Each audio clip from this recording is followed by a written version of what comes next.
Hola, ¿qué tal? ¿Cómo están? Otra vez nos juntamos de esta forma virtual para poder tener nuestra reunión de oración de la semana y nuestra reflexión de la palabra de Dios. Saben que hace varios días me venía mucho a la mente, al corazón, volver a repasar el Salmo 19. Sentía mucha necesidad de volver a leer el Salmo 19 y reflexionar. Y me fue de tal bendición que quiero compartirlo con ustedes. Me gustaría que ustedes me acompañen en la lectura de este Salmo. Yo lo voy a leer de la traducción NBI y me gustaría que me acompañen. Dice así el Salmo 19. Dice: los cielos cuentan la gloria de Dios. El firmamento proclama la obra de sus manos. Un día transmite al otro la noticia, una noche a la otra comparte su saber. Sin palabras, sin lenguaje, sin una voz perceptible, por toda la tierra resuena su eco. Sus palabras llegan hasta los confines del mundo. Dios ha plantado en los cielos un pabellón para el sol. Y como novio que sale de la cámara nupcial, se apresta cual atleta a recorrer el camino. Sale de un extremo de los cielos y en su recorrido llega al otro extremo, sin que nada se libre de su calor. La ley del Señor es perfecta, infunde nuevo aliento. El mandato del Señor es digno de confianza, da sabiduría al sencillo. Los preceptos del Señor son rectos, traen alegría al corazón. El mandamiento del Señor es claro, da luz a los ojos. El temor del Señor es puro, permanece para siempre. Las sentencias del Señor son verdaderas, todas ellas son justas. Son más deseables que el oro, más que mucho oro refinado, son más dulces que la miel que destila del panal. Por ellas queda advertido tu siervo. Quien las obedece recibe una gran recompensa. ¿Quién está consciente de sus propios errores? Perdóname aquellos de los que no estoy consciente. Libra además a tu siervo de pecar a sabiendas. No permitas que tales pecados me dominen. Así estaré libre de culpa y de multiplicar mis pecados. Sean pues aceptables ante ti mis palabras y mis pensamientos. Oh Señor, roca mía y redentor mío. Y este hermoso salmo para la reflexión lo dividí en 3 partes. La primera parte, la que va de los versículos 1 al 6, que habla de la grandeza de Dios en la creación. Dios se muestra a través de su creación. ¿Quién no queda impresionado? ¿Quién puede ser indiferente ante la naturaleza tan extraordinaria? Cuando miramos el cielo, el firmamento, su inmensidad, qué cosa maravillosa. Cuando vemos el mar, la extensión, desde la playa miramos hacia lo lejos y parece que no tuviera fin. Cuando nosotros vemos los cielos, los astros, el sol de día, las estrellas y la luna de noche, hasta el más escéptico queda admirado ante la perfección de la naturaleza. Fíjense que acá en el Salmo habla del sol y me encanta porque compara el sol con un novio que sale de su cámara nupcial, sale radiante, sale contento, sale con energía. Y dice que va de un extremo al otro de la tierra y da luz y calor a todos. La luz y el calor son vitales para la vida. No podríamos vivir sin el sol. Y fíjense también, estarán de acuerdo conmigo en que los días de sol son días que alegran nuestro corazón. Estamos más alegres cuando hay sol. perfección la que el Señor puso para hacer todo, porque la distancia del Sol hacia la Tierra está en el punto exacto para que podamos tener calor, pero no seamos quemados. No está lejos como para no tener frío, ni está tan cerca que que el agua se evaporara y con sus rayos ardientes fuéramos quemados. El Sol da vida. Las plantas aprovechan la energía solar en la fotosíntesis y eso hace que crezca extraordinaria y los animales se alimentan de ella. Qué lindo es el sol y sale para buenos y malos, dice la Biblia, pero ¿quién puede negar que todo ese paisaje maravilloso, todo lo extraordinario de la naturaleza lo creó un ser supremo, un ser poderoso? ¿Quién puede pensar en que todo fue espontáneo o fue una explosión de átomos? Se ve a Dios a través de su creación. Y aquí en el Salmo lo dice en forma poética, habla del día, de la noche, habla de que no hace falta muchas palabras para darse cuenta de la gran creación de Dios. Dios se muestra a través de su naturaleza y hasta el más escéptico tiene que aceptar que es demasiado buena, demasiado grande como para que alguien superior no lo haya creado. Y si seguimos leyendo el Salmo, también se ve que Dios se muestra en su palabra. Dios se muestra a través de las Escrituras. Cuando leemos el Salmo de los versículos del 7 al 10, habla de la palabra de Dios, habla de la ley del Señor. Y la ley, en este caso, corresponde a la palabra hebrea Torá. La palabra hebrea Torá significa instrucción, enseñanza. No es un código legislativo, no es un código donde dice tantas cosas podés hacer y tantas no, sino que bajo la palabra ley se incluían los mandamientos, los preceptos, las enseñanzas, los decretos, las instrucciones. Y todo eso los padres debían enseñarle a los hijos. En el libro de Deuteronomio, en el Antiguo Testamento, habla de cómo los padres debían enseñarle todo el tiempo a sus hijos. Ahora ya no estamos más en el Antiguo Testamento, estamos en el Nuevo Testamento. Y las palabras de Jesús, que es Dios, son la guía esencial para la vida en esta tierra. Pero ¿por qué la enseñanza, la instrucción, la palabra de Dios, del Señor es perfecta? Aquí en el mismo Salmo nos da la pauta, nos dice qué características tiene esta palabra. Fíjense que dice que la palabra de Dios es perfecta. ¿Por qué? Porque infunde nuevo aliento. Y en este caso, la palabra aliento es sinónimo de vida. Significa entonces que da vida, que da fuerza a nuestra existencia. También la palabra de Dios, la ley de Dios, es perfecta porque lo que Dios enseña y manda es digno de confianza. Dios jamás nos va a pedir algo que nos perjudique. Nunca, todo lo contrario. Cuando el Señor enseña o instruye en alguna situación especial, es porque seguir su instrucción va a ser lo mejor para la vida de la persona. También es perfecta porque dice que da sabiduría al sencillo. Cuando se habla de sencillo, se refiere al inexperto, a una persona simple, alguien que no sabe distinguir entre el bien y el mal.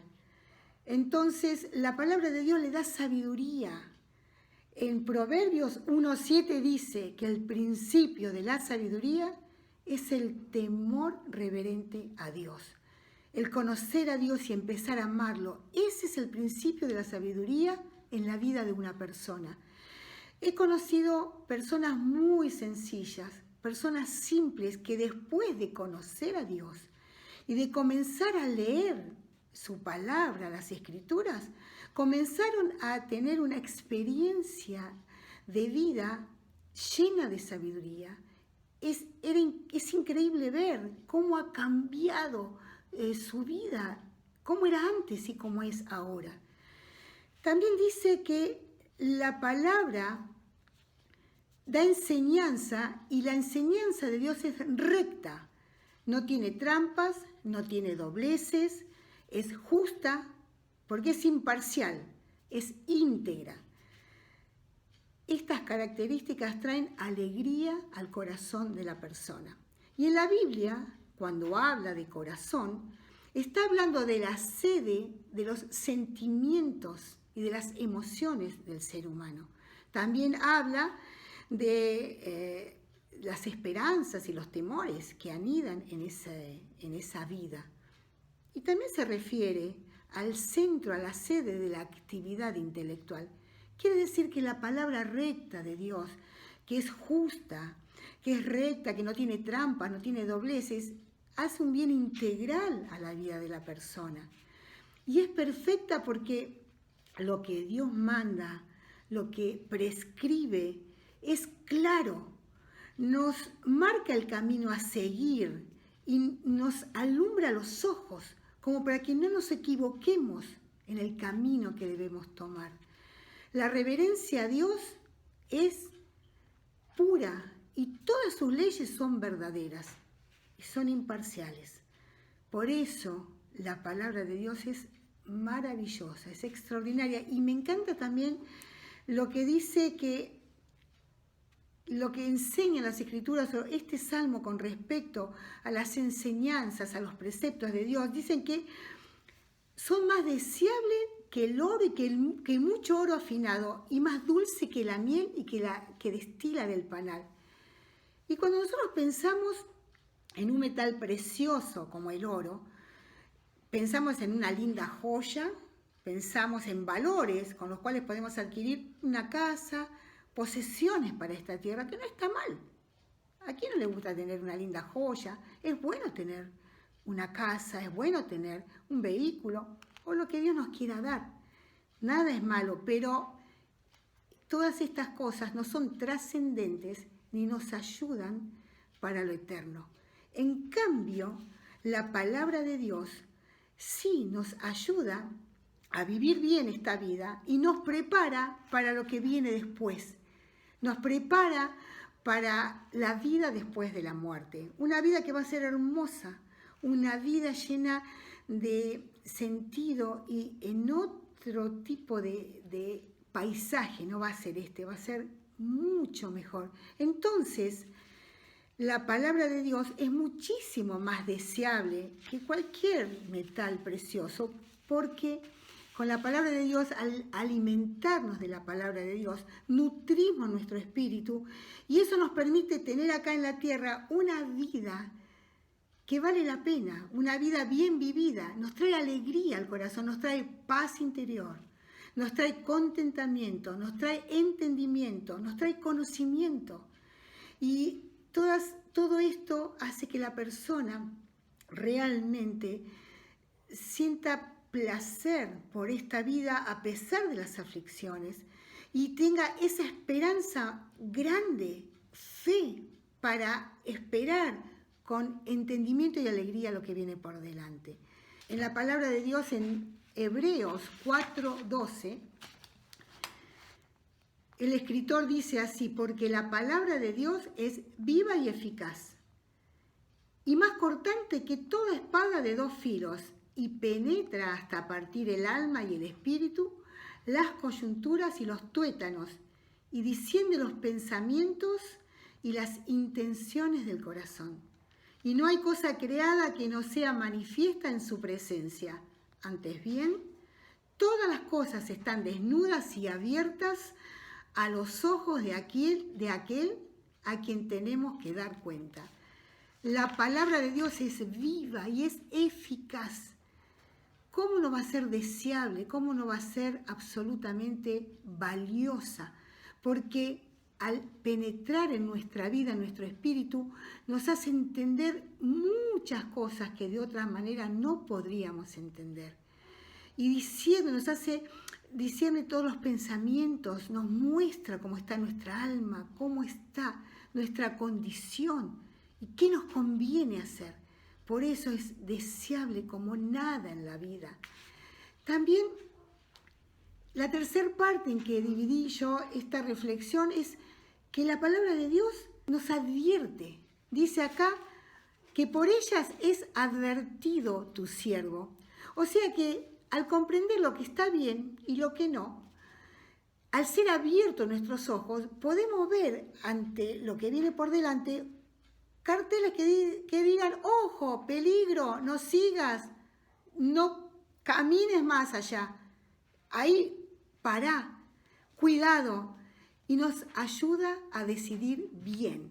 Por eso obedecer las enseñanzas y seguir la guía de Dios nos da una gran recompensa. Como antes decía, la recompensa es la paz interior, el contentamiento, la alegría, el gozo, la presencia del Espíritu Santo que nos ayuda en todo tiempo. Dice David, casi ya al final del Salmo, dice, ¿quién está consciente de sus propios errores? Perdóname a aquellos de los que no estoy conscientes. Y esta es una verdad muy grande. El apóstol Pablo decía, el mal que no quiero, eso hago. Porque saben que cuando la persona nace de nuevo, su espíritu nace de nuevo, empieza a fortalecerse en Dios, empieza a crecer, pero con la nueva naturaleza que tenemos, sigue estando, subyace la vieja naturaleza que cada tanto nos quiere tirar hacia abajo, que quiere jugarnos una mala pasada. Por eso es tan importante entender que Jesucristo nos hizo libres para decidir bien, para poder andar según el Espíritu y no darle cabida a los deseos de nuestra vieja naturaleza. No ir contra lo que el Señor dice, que nos haría pecar, y cuando nosotros entendemos que lo que estamos por hacer es incorrecto, es algo que hacemos a sabiendas. Por eso no hay que insistir en vivir contrariamente a lo que dice la palabra de Dios. Al entender, ya sabemos, y al saber le pedimos a Dios fuerzas para poder hacer su voluntad y no pecar. Por último, el versículo 14 dice, sean pues aceptables ante ti mis palabras y mis pensamientos, oh Señor, roca mía y redentor mío. Evidentemente, esto no sería posible si la palabra de Dios no mora en nuestras vidas. Sería imposible pensar como Dios quiere que pensemos con otras palabras que no sean la que las Escrituras nos enseñan. Por las Escrituras sabemos que Dios creó todo, creó la naturaleza. Por las Escrituras sabemos que Dios creó al primer hombre y a la primera mujer y que el pecado entró a la vida de las personas. También sabemos que el Hijo de Dios, que Jesucristo, vino a la tierra, se hizo hombre, murió y resucitó y ascendió a los cielos. Y Él vino para ayudarnos a restablecer la relación perdida entre Dios y el hombre. Gracias a Jesucristo, nosotros tenemos vida eterna.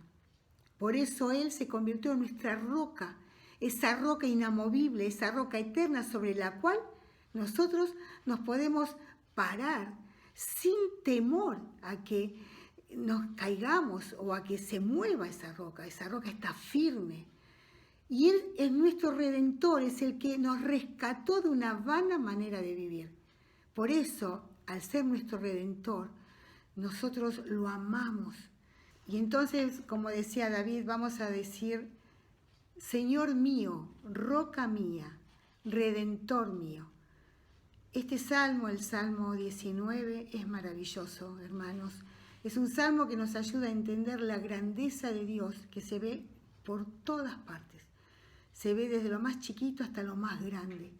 Y qué maravilloso saber que su palabra nos direcciona como nada más nos podría direccionar.